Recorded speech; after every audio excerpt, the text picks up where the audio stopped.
जनता ने पूछा, हक तो जवाब नहीं था, बस भाषण, पोस्टर और विज्ञापन की बरसात रही थी। राज्यपाल महोदय ने अपने भाषण में महाकुंभ 2025 का जिक्र किया था। वास्तव में यह महाकुंभ आस्था के नाम पर अव्यवस्था का महापर्व बन गया है। तथाकथित भव्य और ऐतिहासिक महाकुंभ 2025 की असली तस्वीर प्रस्तुत करना चाहता हूं, जिसे सरकार ने जनता के पैसे से प्रसारित किया है, लेकिन जनता के लिए विनाशकारी बना दिया है।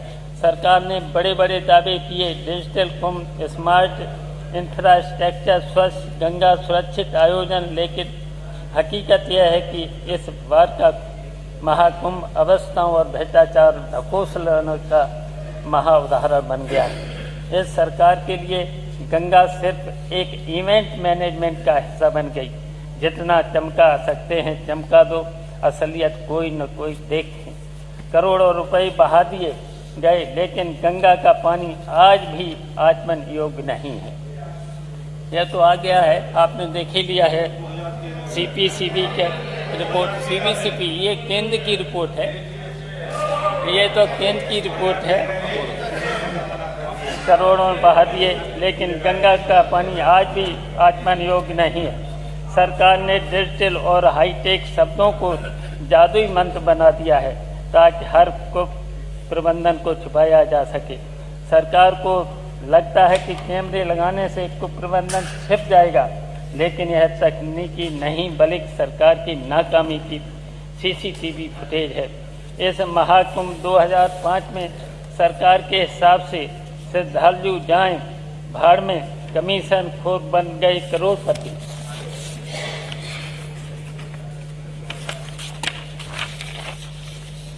VIP टेंटों में AC और विदेशी सुविधाएं और आम लोगों के लिए टूटी सड़कों पर रात गुजारने की मजबूरी।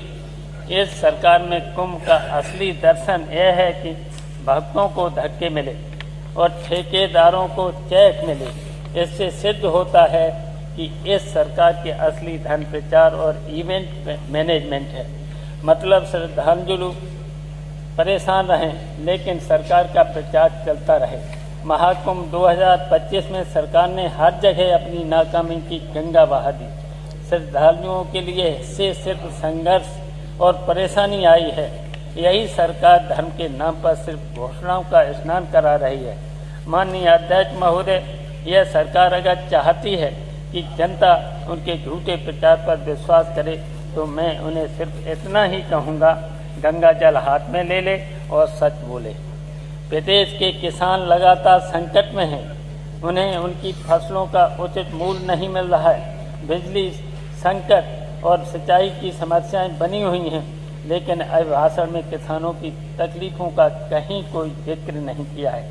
सरकार की कथित किसान हितैषी नीतियां सिर्फ कागजों तक सीमित रह गई हैं। प्रदेश कानून व्यवस्था की स्थिति दिन ब दिन खराब होती जा रही है।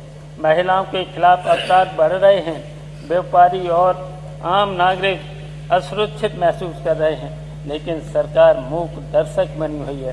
राज्यपाल महोदय के अभिभाषण में इस गंभीर समस्या का नजरअंदाज किया गया है। सपने दिखाए थे सोने के महलों के, हकीकत टूटी झोपड़ी भी चली गई।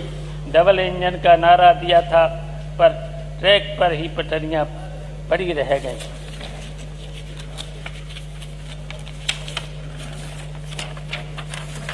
आम जनता की मूलभूत सुविधाओं के लिए संघर्ष करना पड़ता है।